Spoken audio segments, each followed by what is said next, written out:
welcome to Ottawa Experts. I'm your host, Barbara Balfour.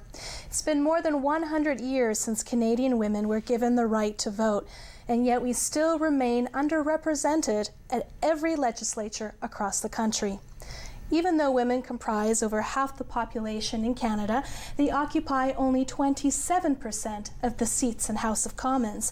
This low percentage is at a historical high, but it actually ranks Canada 59th in the world, behind Mexico, Rwanda, and Vietnam.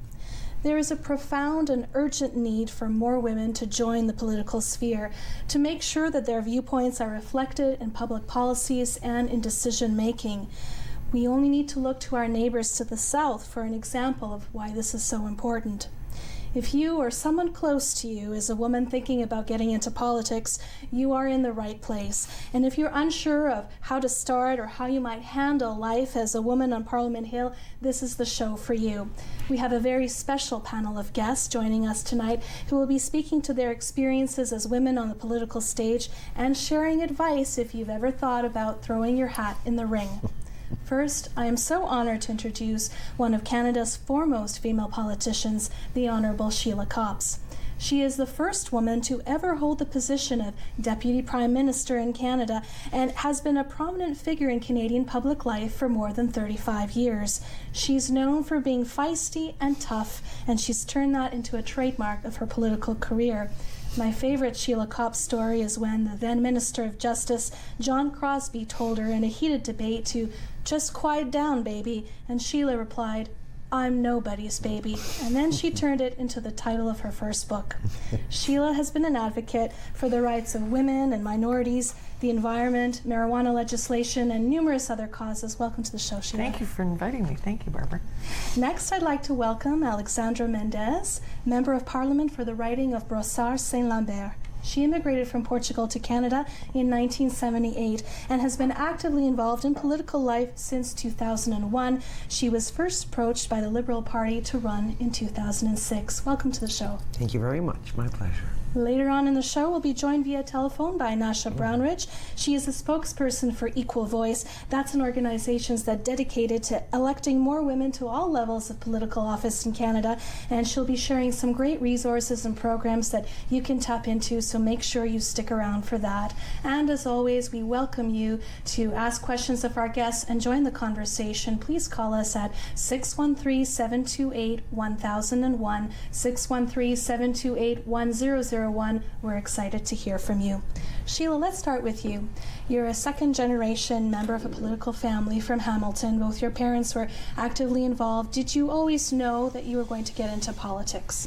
Well, actually, my mother didn't get involved until after I got involved. My dad was the mayor, and I grew up in a family where we were encouraged to debate. But I really didn't have a good idea of the broader spectrum, because I got on, first time I ever got on a plane, I was 20 years old, and my world was kind of Hamilton, that area. So I think my parents taught me to defend my ideas and to pursue truth, and also to listen and investigate, because a lot of times issues in those days, the biggest issue when my dad was first running for mayor was whether or not you should be allowed to have sports on Sunday. It used to be against the law in Ontario to have sports on Sunday, and that was a vote. So there were many debates around should we allow sports to be operating on Sunday. It's incredible when you think about it now. It seems so arcane, but... And was there something about that time or those stories that made you think, I really want a piece of the action? Well, I used to go around with my dad campaigning. We used to go do bingo halls. That was a great spot. And in those days, they didn't give away thousands of dollars of prizes. They'd give away like a $10 line. So he would bring in a stuffed animal. And they'd stop for a second and they'd say, "The Copps is here. You have 5 minutes." So he'd be calling one line to give away one stuffed animal. And we'd be running around all the tables, making sure that we got everything down. And I always loved it. I have 3 siblings, and my one sister absolutely hated it. My other sister and my brother kind of liked it, but I just loved it from the beginning. I love the people aspect of it. And I never thought, oh, I'm going to go into politics when I'm young. I actually thought when I was middle-aged I would. But then I ended up getting in quite early, which was a bit of an oddity at the time. What about you, Alexandra? You were still a young child when the revolution happened in Portugal. I was not yet 11, yes, and in April 74, 45 years this year, and I don't know why, but it sparked a passion in me that hasn't left me since. I've adored, and I don't come from a political family at all.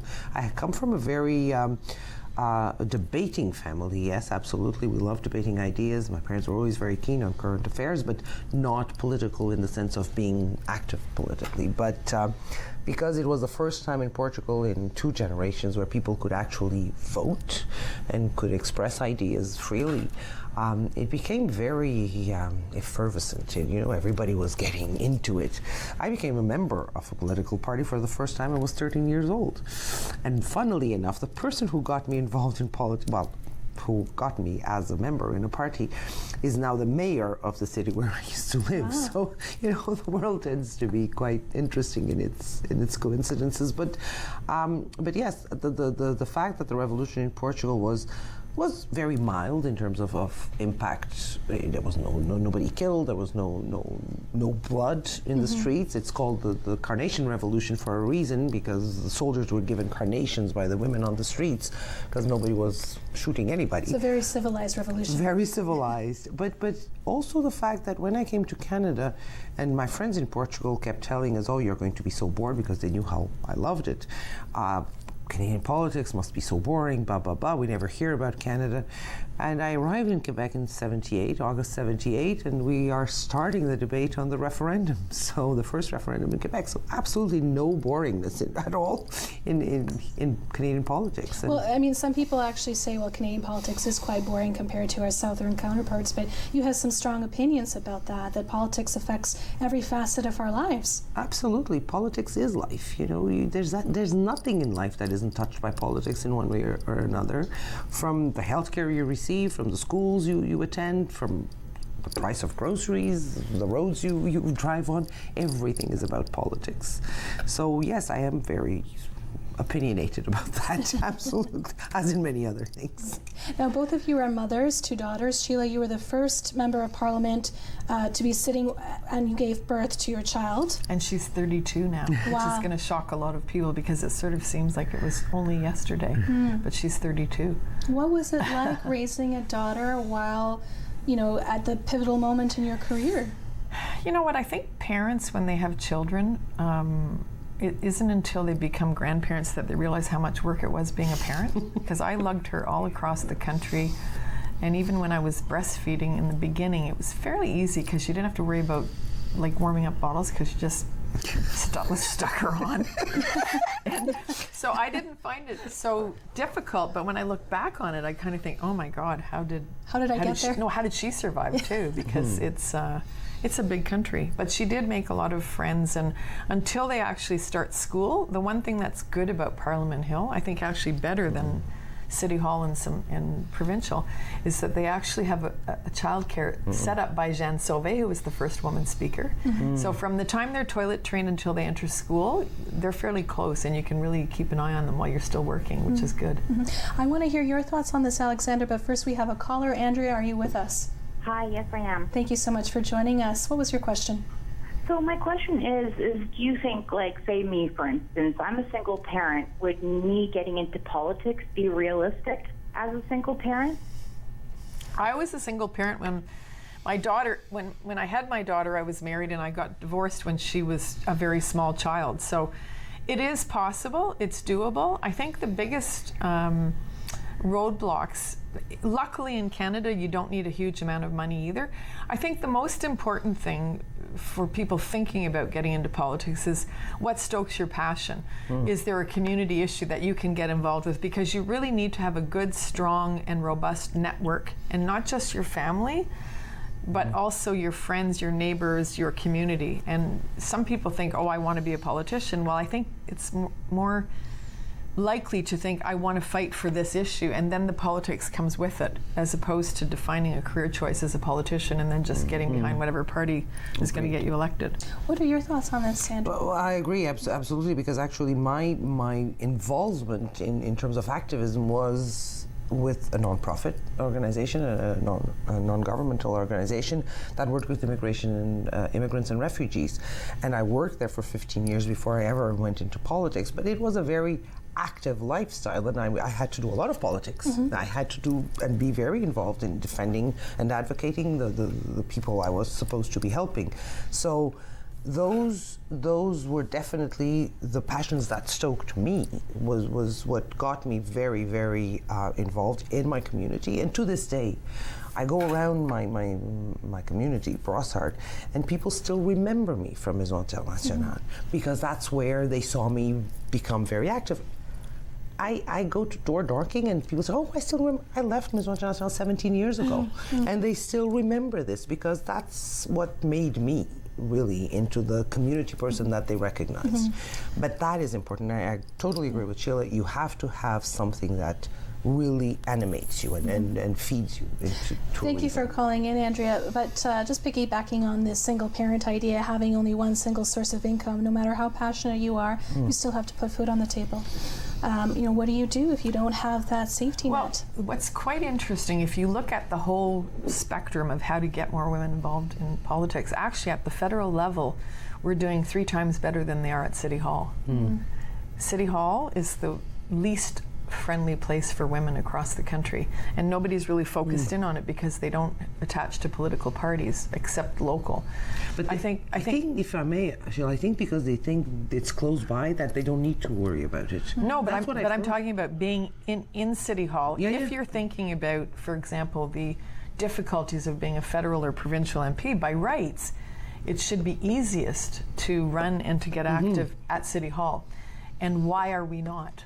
What's the lacune, as they say in French? The Federation of Canadian Municipalities has a small committee, mostly women, political people across the country looking at that.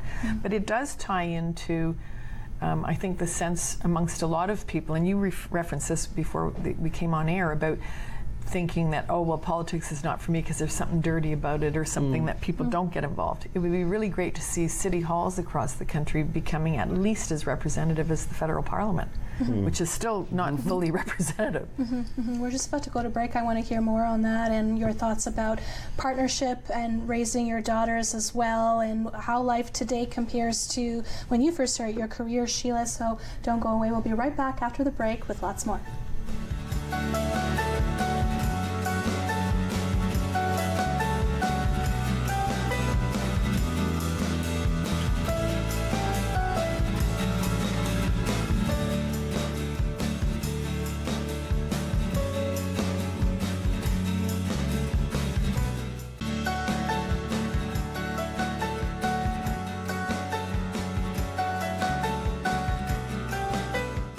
Hi, welcome back to Ottawa Experts. I'm your host, Barbara Balfour. On tonight's show, we're discussing barriers to women in politics with special guests Sheila Copps and Alexandra Mendez.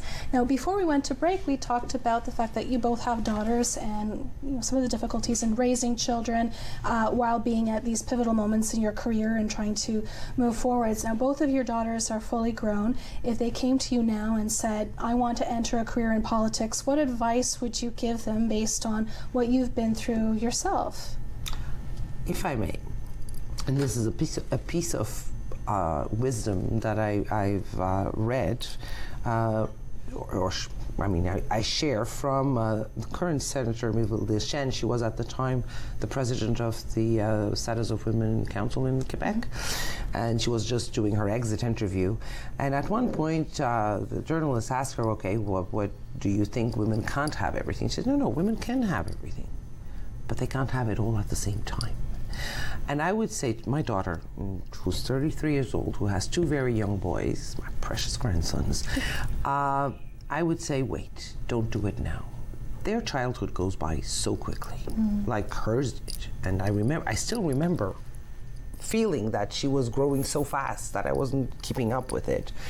I mean, you had a different experience, Sheila, but that was the way it happened for you. But I mean, I would not recommend that you do it now. I would, because I think what children learn from, first of all, if you're running for member of parliament, you're almost like kind of managing your own schedule and your own agenda, and you have a small staff, but you're almost like a self-employed person, but with a lot more supports. When my daughter was very young, she had a chance to see the country in a way that her cousins, who were both raised in a very father and mother, doctor, social Nuclear worker, family, their life experience was not as adaptable. And now she's super adaptable. So there's certain things that can come out of it that are also good. It's not all bad. And in fact, I think the biggest challenge, and we sort of broached this a little bit in advance, is probably to the marriage. Because I think for people who are gone away a lot, it's like being a traveling salesman or a truck driver. Your absence from home does not always make the heart grow fonder. And I think that's more challenging than actually children. And I want to talk about... And I would say that for both Sheila and myself, we're very lucky. We are close to our constituencies, reasonably close. I'm 2 hours away. Sheila, we're what, 4 hours? Well, 6, but an hour and a half by plane or whatever. By plane. Yeah. But I mean, reasonably close. Our colleagues who are out west or up north, they have much bigger challenges. And I would most definitely not recommend parents with young children, if they can't bring the children to live with them in Ottawa, it would be extremely difficult. And is that because it's also not fair for the spouse? Not fair for the spouse, but not fair for the kids. I mean, they would spend the whole week without the parent, but sometimes 2 or 3 weeks until the parents could go back home. I have colleagues who take 18 hours to get back home from Ottawa. But I think you also because see, of I mean, let's supposing you're in the military and you go away for 6 months. I mean, I think that there are professions, yes. But isn't there are also, I think there are ways that you can manage your life because you do have a lot of support. I think conversely about somebody who's working in a downtown hotel and making minimum wage and their kid is sick and they're a single parent, and then what do? Because they can't call up somebody in the office and say, hey, I'm not coming in today, and can you do this for me or do that for me? Yes, there are challenges, but the positives, in my opinion, outweigh the negatives, and probably what you need to do is invite the kids and ask them to come on the show. And say, exactly. Ask our daughters. They might have a totally different perspective. But I did have a very, very demanding life when my daughter was a child. But I took her everywhere with me. But a bit like you did. But you also kind of feel. I see my stepchildren now raising kids, and my grandchildren are now in their teens. When they were younger, you just wonder how the parents juggle all these things. And when you're juggling it, you don't even realize. It's like, I consider it to be like the little hamster on the wheel. And you don't realize how much you're running, 13 kilometers a night, until you stop. But isn't there a double standard when the woman is the one that has to be away for work? Oh, absolutely. I heard a stat this week. I don't know if it's true, but it didn't surprise me. The average woman works 96 hours, who's working outside the home, if you incorporate their home and their out-of-home activities. No, that doesn't surprise me. We have a caller on the line. Eve, are you with us? I am. Thank you so much for joining us. Did you have a question? I do. I was wondering how you changed yourself, your personality, your outlook on life, to be able to compete in a man's world. Good question. Well, hopefully you don't. I mean, I think when I started off in Ontario, I was the only woman in my caucus, and we were only 6 women out of 125 in the legislature. So the nice thing about having, even though it's only 26% women in the House now, you have so many colleagues. We have 50% ministers, et cetera, et cetera. Senators. The biggest challenge when you're very small in number is that people think you're supposed to act like men. Like, I was always attacked for having this very high voice. Well, my voice is actually not really high. But because it was a woman's voice with a lot of men, it kind of came through like that. So I think the idea is to try and hang on to the things that you hold dear and not change. But also, and this is something that I think women need to take to heart. I think as young girls, we're oftentimes protected from failure in sports and different things, and I think we need to learn how to fail and to embrace failure, because you do fail and you pick up and you carry on, and boys in sport pick up and carry on, and I think we need to learn that. Yeah, we need to learn that more. As politicians, when has being a woman served in your favor? When has it been a blessing to be a woman? I've always thought it is a blessing. I honestly cannot say that I've seen it as a barrier. The fact that I'm a woman, I'm an immigrant, I've never seen it as a barrier. I often say probably I'm too arrogant to actually notice it, but I've believed, and I was fortunate to be raised with by parents who never ever told me you can't do this because you're a woman or you're this or you're that. So it's been helpful to have that kind of confidence, and you know, yes, you dream. The only thing I've ever been told I couldn't be the moment I was diagnosed with nearsightedness was a pilot. My father was a pilot for Portuguese Airlines, and he told me, "Well, finished. You can't be a pilot."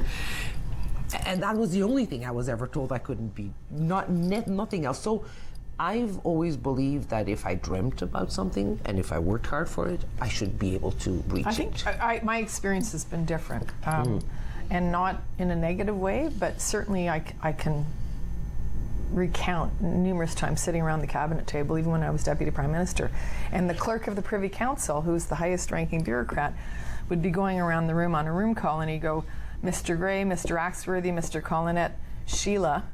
Like literally, Yes. you'd even have your first name attached to you because you're more familiar, but in another way it's also Demeaning. It is demeaning. it's you not intended to be insulted? it's not intended to be demeaning. I know he didn't mean it that way, but I'm just saying that my experience over time has been, and I mean, if you look most recently at Mr. Trudeau's decision to put 50% women in cabinet, the biggest screaming came from the media, who are mostly white men. I mean, that's almost as changing if too. doubting that the competence was in depth. I mean, is it that difficult to realize that 50% of the women are as competent as the other 50% of the men? We have a caller on the line. Rob, are you with us? Yes, I am. Thank you so much for calling in. What was your question? Yes, as a father bringing up girls, if they're interested in the future going to politics, would it be advisable for me to recommend for them to still become like a lawyer? Because I know most politicians come from the lawyer world. I'm not a lawyer. Neither am I. I think what I tried to encourage my daughter is to follow your passion, and that different roads can lead to politics. I actually studied, I have a degree in English and French, and I wanted to study journalism, and my first full-time job was actually with the Ottawa Citizen as a reporter. But I came at it from the route of communications, but I never intended to become a politician. So I think you have to encourage your daughters to find the things that drive their passion.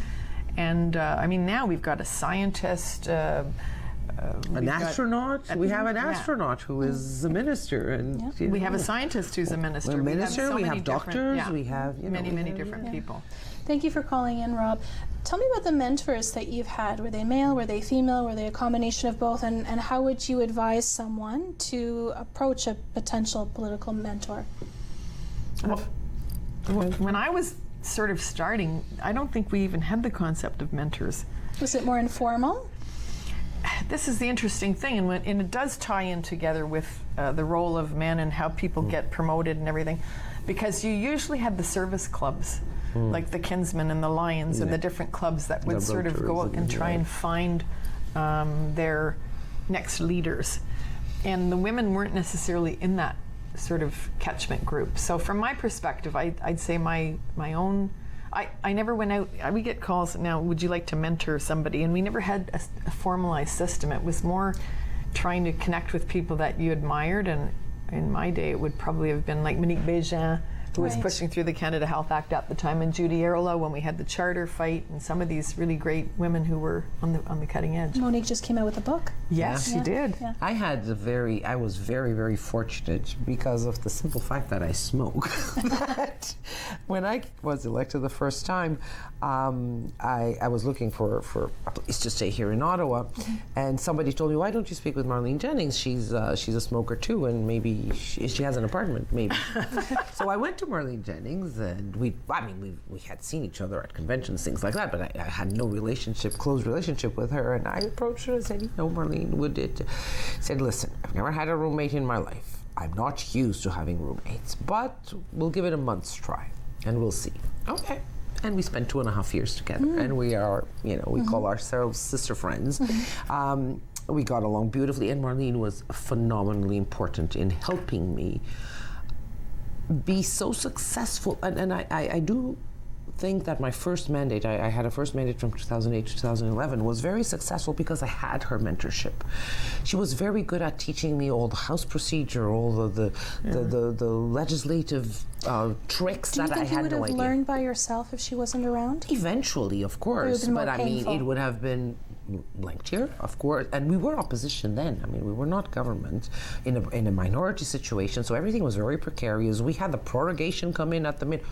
What on earth was prorogation? I had never heard about it. So all of this was extremely useful for me to have someone with Marlene's wisdom and knowledge right beside me, teaching me along. And I benefited immensely from her friendship and from her mentorship.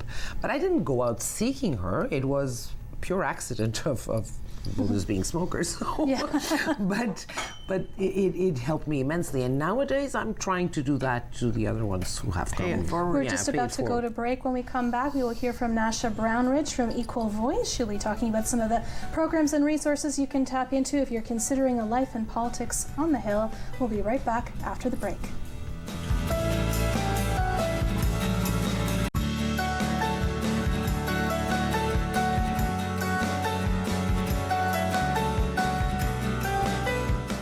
Welcome back to Ottawa Experts. I'm your host, Barbara Balfour, and we're in the studio talking about barriers to women in politics with special guests Sheila Copps and Alexandra Mendes, and we are now joined by our third guest, Nasha Brownridge from Equal Voice. Welcome to the show, Nasha. Thank you so much, Barbara. Thank you so much for joining us. Tell us a little bit about your organization. Absolutely, yeah. So Equal Voice, as I believe both people on the air know. So we are a national, multi-partisan, and bilingual not-for-profit organization. We're dedicated to electing more women at all levels of government. What makes us unique is that we are multi-partisan and not non-partisan, which means we actually actively work with all political parties to equip and engage women in electoral politics. We work in many different files, but part of our work is actually identifying systematic barriers that contribute to women being underrepresented at all levels of government. And many of those barriers have already been spoken to by no one better than those who have actually experienced them. Recently, actually in November of 2018, so just last year, we commissioned a study that was conducted by Abacus Data on the perception of women in politics. And what I find incredibly interesting, having listened to the first half of the show tonight, is the top 3 reasons women don't tend to engage in politics or run for office have already been discussed. So issues like time with family, politics are not friendly, and the fact that men and women are treated very differently. And another thing that was brought up, one of the top recommendations from the women who participated in that study, I believe it was Sheila that brought this up, is that they want mentors. Yes. They want people to help them through this process, and Equal Voice provides some of the resources that can help them. So if anyone has the opportunity, definitely visit our website. It's equalvoice.ca. But we have, for instance, our Getting to the Gate, which was funded under our Votes to Victory program. And it's a toolkit, so to speak, that allows women who want to run to find the tools they need to do so. We're also in the final stages of development with a technology component, which is Evie, our chatbot, which will help link different women who are looking to either run or engage in different campaigns to ask simple questions and get their answers immediately. Now, go ahead. Oh, sorry. Now, if a woman was watching the show right now and thought, I'd really like to throw my hat in the ring, I'd like to pursue a political career, can you take us some of the preliminary steps she should take, some of the people and organizations that she should reach out to, and maybe some of the funding opportunities that are available to her? Absolutely, yes. So one thing that's really important to note is many women have actually already taken the first big step in engaging in the partisan politics realm, which is getting involved in their communities. We know that women are doing that. So we heard earlier mentioned being involved in not-for-profit organizations, whether it's volunteering for those who do have children. We know that women are still the primary caretakers here in Canada. Getting involved in the schools and the different components.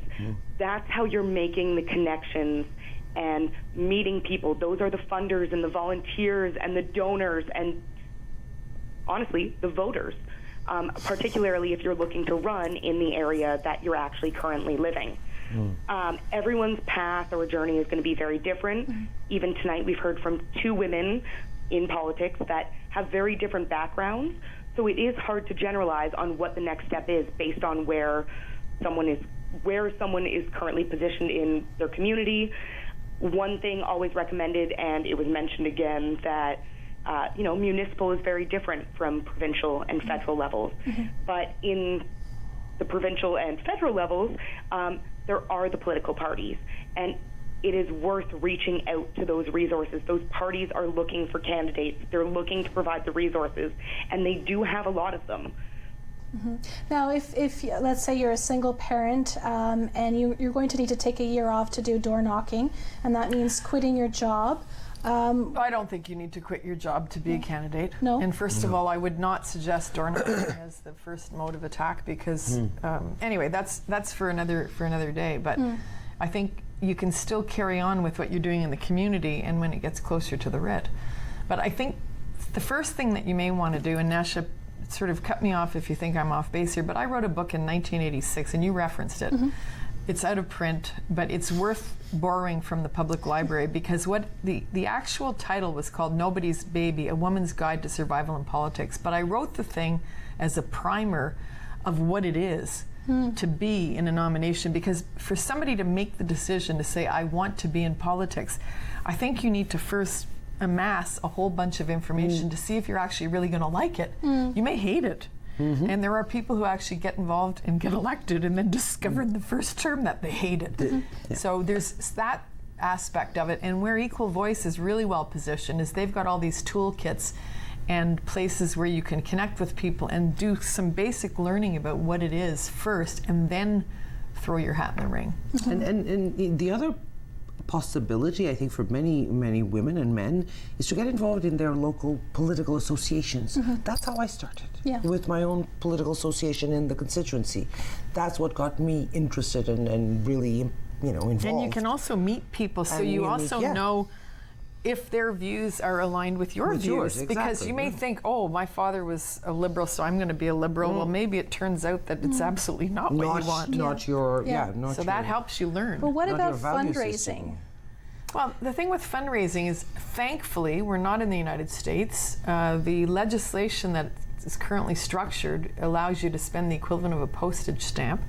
So overall, depending upon the riding, it's changed a little bit, but maybe $70,000, $80,000 is your cost.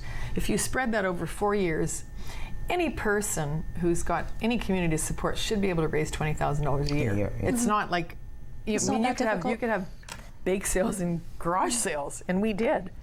So it's and not spaghetti dinners, yeah, exactly. And, barbecues and those. But the also, and that's one of my, how shall I put it, my ambitions is to bring back the public subsidies for votes. I despise the idea that the Conservatives saw that as a waste of public money. I'm sorry, but paying parties for getting people elected is the best way to ensure that every vote counts.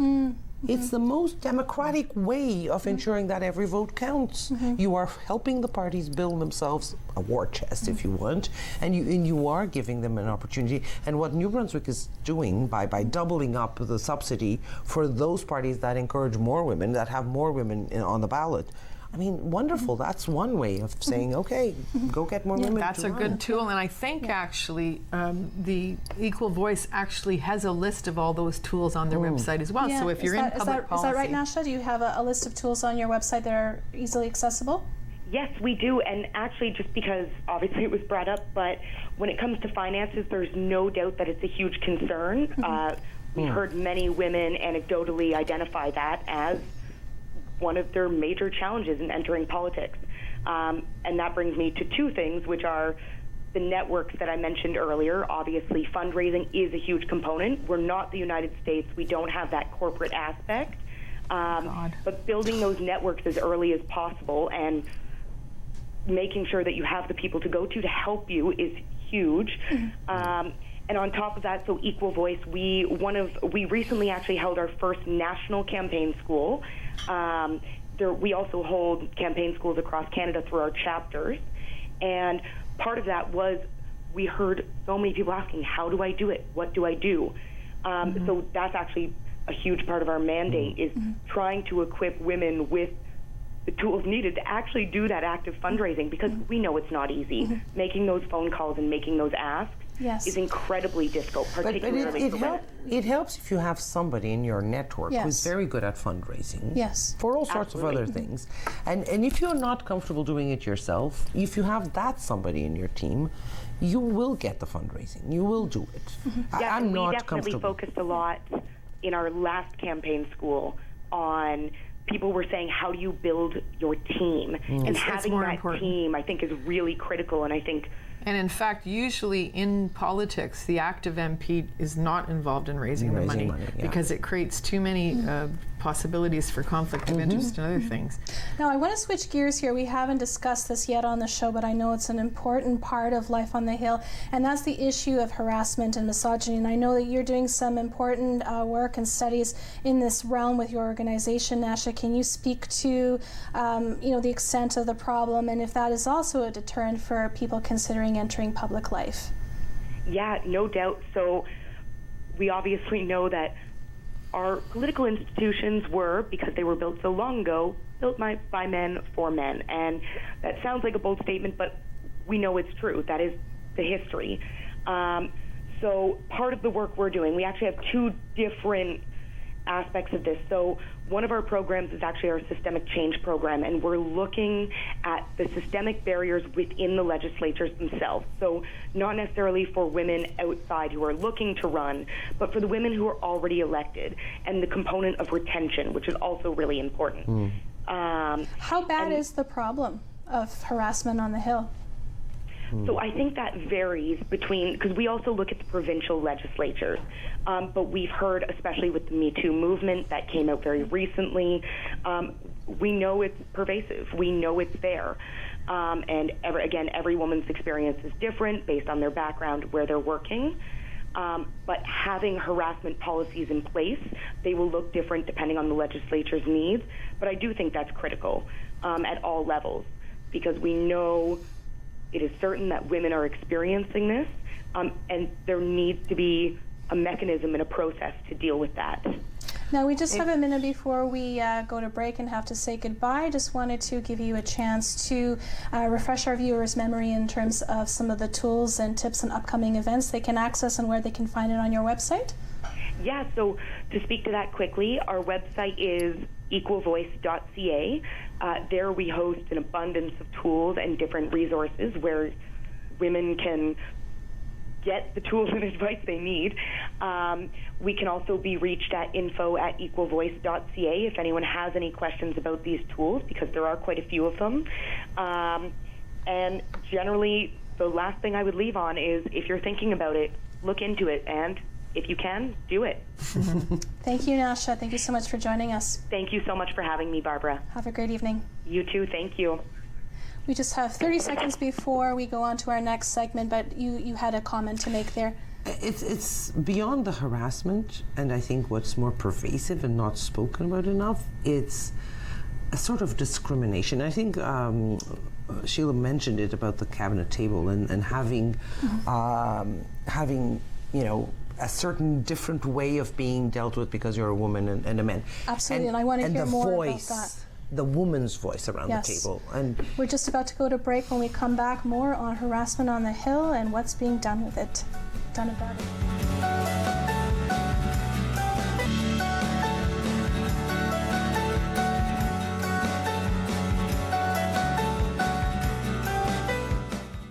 You're watching Ottawa Experts. I'm your host, Barbara Balfour. Before we went to break, we just slightly touched the topic of sexual harassment on the Hill, but I think the issue is more pervasive, and certainly we see that with social media, some of the misogyny and the online trolling that goes on, and even in some of my brief research, when I look at some of the cartoons, the death threats, the tweets that are implying rape or sexual assault, I think to myself, Holy Mother of God. And Sheila, you've gone through a lot, and you've been quite open in talking about your experience with sexual assault and rape as well. Well, I think, first of all, MP, minister, religious leadership, what you're looking at is people who are in positions of power and authority. And I don't think, if anything, I think in politics it's probably less bad than what it is in the banking system. I have a friend who was in the banking system and her boss was absolutely appalling. And the legal she went to HR. HR, she ended up changing jobs because I mean, anyway, I don't want to get into the details, but the nice thing about being in politics is that people want to know about it, and so you can talk about it, and it also will encourage change. So I think I spoke at one point about the fact when I was, if you can believe it, I was a provincial member. We were studying family violence. We were in Northern Ontario on a tour studying family violence, and one of the colleagues jumped me coming out of the elevator, like pushed me up against the wall and tried to start smothering me in kisses, and I kicked him in the groin, and then he ran away. Such irony. That was the end of it, right? Yeah. So I never reported it to anybody because at the time I thought, oh well, it was an unwanted advance that he got the message, and he never went after it again. So that was it. But I think that happens in a lot of fields where people don't have the power to even come out and say it, especially for superiors. At least when you're an MP, if it's another MP, you're kind of equals. Yeah. We have a caller on the line. Are you with us? Yes. Thank you so much for watching. Did you have a question for our guests? I do. Just with the advent of social media and the internet, like, how do you protect your own privacy when so much is out there in the public eye nowadays? And there's probably a real safety component attached to that too, right? I'll leave that to you because I've been out of active politics for 15 years, and frankly, it's scary. I mean, you could be nailed in a store or anywhere with cameras and people after you. I had one very bad experience with Facebook in 2016. I decided that year with my local Islamic community to organize Canada Day at the community center, the Islamic Community Center. And for that to be known by the constituents, we sent out what we call the 10%ers, so these little brochures that we sent to everybody to inform them about something. And one of my constituents decided to photograph it and post it on Facebook, decrying it. What is this? We shouldn't be having Canada Day in a mosque. It wasn't a mosque, it was a community center, and it did say, but... So suddenly I'm being showered, inundated with the most incredible insults, the most horrible stuff, not by constituents, not people from Brossard and Lambert, no, people from all over Quebec, but not from Brossard and Lambert. And it became so bad that the RCMP became involved. Not only were there death threats against me, they were threats against my family. And that's when they actually took it very seriously. And the day of the event, because at one point they advised me you should cancel, I said, there's no way I'm going to cancel it. This is an important thing for this community and for the community of the constituency, not just the Islamic community. This is important. We are trying to send a message here, and a positive message, not a negative one, so I'm not going to cancel it. There were police officers everywhere, but it went beautifully. It was a really good event. Well, so let me give you my experience, because this was years earlier, and I actually had a fellow come into my mother's office. She was at City Hall. He threw down a magazine. It's called Soldier of Fortune, and he said this was the Uzi he was going to use to kill me. Oh my God. And I was like, and he had been phoning our house and harassing my office and everything, so I called the RCMP. And at the time, this is back in the 90s, they said, oh, well, do you really want me to pursue it? And I said, I most certainly do, because at the time there was a former television host in Ottawa who'd been shot by somebody who wasn't all there. And so I said, I most certainly do. And it turned out that the fellow had been convicted of stabbing a reporter. Ooh. They put him he was incarcerated for a bit, and then he was given a stay-away order and everything. Then they allowed him to change his name. He changed his name from Bob Roberts to William Shakespeare.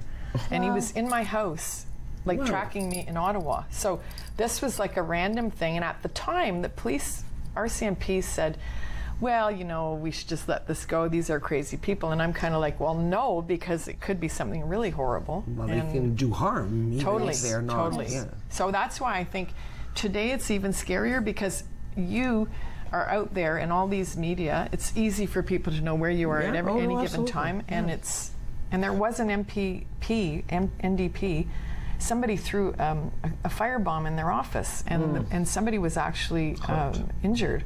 and they never found them. So there is a lot of danger There attached is, to and that. I mean that's one of the reasons. Not during a campaign. Campaign, you have to have a very accessible office, and Yeah, you yeah. have.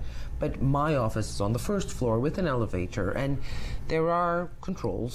So these We are things that have you to think about be- proactively? Oh, absolutely. And then the house helps us. They give us a lot of advice. I think they're getting better at Yeah, it. Is they're it very- more because you're a woman, or do male? No, it's for all Okay, MPs. it's for all And MPs. actually, they even on this term, not my first term, but this term, the House of Commons Protective Services Yeah. contacted all our local police stations I think it's to changed a tell lot, them yeah, that yeah. we live at this address, so they should do rounds. Yeah, yeah. And I see them. I see the police in my, Yeah. around my house very So I often. think probably now, especially post 9/11, Yeah. post the incident on Parliament Hill, and et cetera, it's probably a lot better. In the olden days, Yeah. it was kind of like, well, Ignored don't and, bother yeah. and forget about it. I had bricks through my window. Well, what's the psychological impact of this kind of stuff? Are you looking Well, over you your have shoulder to, for a long I time? always feel, and I'm a great believer in karma, that when my number is up, I'm going to be gone. Yeah, So but I don't worry about stuff I like share that. that with you. I don't really, and I actually think about this every single time I drive to Ottawa or home. Yeah. I've driven through the most incredibly difficult road conditions, snowstorms, ice, whatever, and I always say I have a guardian angel somewhere. Or up had a there. plane struck by lightning Or, in well, Chicoutimi, and or God whatever, knows, whatever. and God knows I travel. I've been traveling so very much, and knock on wood, there's a guardian angel somewhere. yeah. But when the time comes, it will Exactly. There's also the block button on Twitter, which you have recently Yes. discovered. Sheila. Last week, it was like, oh my God, this is so good. Yeah. We have a caller on the line. Hannah, are you with us? Yes, I am. Thank you so much for joining us. What was your question? Well, first, I just want to thank you, beautiful women, for bringing this topic up to discussion, because it's so needed. And thank you for your bravery in doing so. I know that as a child myself, I had shown quite a lot of interest in politics, but due to the nature of it being man's world, I was basically, turned away from that kind of life. And so I'm finding now the passion coming up again to get into politics. So How my old are question you? to I was maybe 12, No, now. 13. Oh, 42 now. That's You're perfect. young, it's That's perfect. My mother got elected when she was 60 years old, and she said, all my life I have done for my husband and children. She said, now today I've actually done something for myself. And I thought, good on you, right? I was elected 42 first time is I like was nothing, 44. yeah. That's fantastic. Well, my question basically is, what qualities would you say are most necessary to start running in, say, a municipal government setting, and which qualities would automatically disqualify you, or something in your past maybe disqualify you from running? Love people. If you do not like people, do not get into politics. I mean, it is essential. No, but I'm not saying this as a flippant remark, because people are going to be your mainstay. They are going to be around you all the time. If you don't love people, if you don't have patience to listen to them, well, don't get into politics, because this job is all about that. Well, I think can't the be other an thing, introvert? I think the other piece is to have a good core sense of yourself and what you want to accomplish, because you do need a very thick skin, and there will be a whole load of people who will be there to tell you that you're going to fail. So you have to continue to teach yourself that you have the guts and the confidence and the energy to do what needs to be done. So self-belief, I guess. Love people and have a self-belief. Yeah. What steps can you take to build that thick skin? Because I know it's easier said than done. Some of it is inherent in us. I mean, some of it we acquire, but some of it is we have it or we don't. And I mean, obviously, I know that I'm a crybaby in many instances. I will get moved, and I am. I mean, I will get moved, and I'll come to tears very easily. But I'm also, I have that self-confidence. I do believe in myself very, very much, and I'm very thankful for the way I was raised for that. Not just by my parents, but by the circle around me. My grandmother, who absolutely adored me, my grandfather, who had me in the heights. So those things help to build that confidence. I'm trying to give that to my grandchildren, to make them the center of the world. They know they are the best. And I think that helps. So having that self-confidence, and if you now feel that passion coming back up, Well, grab it, develop it, nurture it. I think you should go for it. Absolutely. Thank you so much, Hannah, for calling in. We just have a couple minutes before the end of our show, but I wanted to ask you, have you ever come close to wanting to throw in the towel? I did. And how do you feel? Well, at the time it was kind of, I was thrown under the bus instead of thrown in the towel. But at the time I was devastated. I left politics. It's like getting a divorce or a death. For about a year I was in absolute mourning. But in retrospect, it's been allowed me to have a different aspect of my life in a very positive way. So I'm a big believer that things happen for a reason, and when a door closes, another door opens. So all that to be said, if I can be helpful now to encourage other young women, then it's handing on the bateau or the torch. The torch, not the bateau, but the baton. The bateau. The relay, yeah. Yeah, exactly. Alexander, any final thoughts for our Well, viewers? I lost an election in 2011, and like Sheila said, it was so devastating. I had a 6-month depression that I mean, I barely could get out of bed. It was very bad. It was very bad all the more because I didn't lose any vote. My voters stuck with me. They were there. All the other ones just concentrated in one and voted for one party. But anyway, that was the NDP wave in Quebec. But that reason doesn't come into it. It's all about your emotions. And because if you believe in what you're doing, you dedicate your life to what you're doing, and you think you're doing the best you can, and then you feel so rejected. And it is. It's a divorce, it's mourning, it's very difficult. And the party piece too, because for me it was more internally in the party. For you it was, but then you We're pick now yourself at the end up. of our show, so I have You to pick say yourself goodnight. up and you do it again, and I won the second time. Thank you so much, ladies, for coming in and sharing your expertise you, with Barbara. our viewers. Thank you so much for watching. We will lovely. see you in the studio next week. Have a great evening.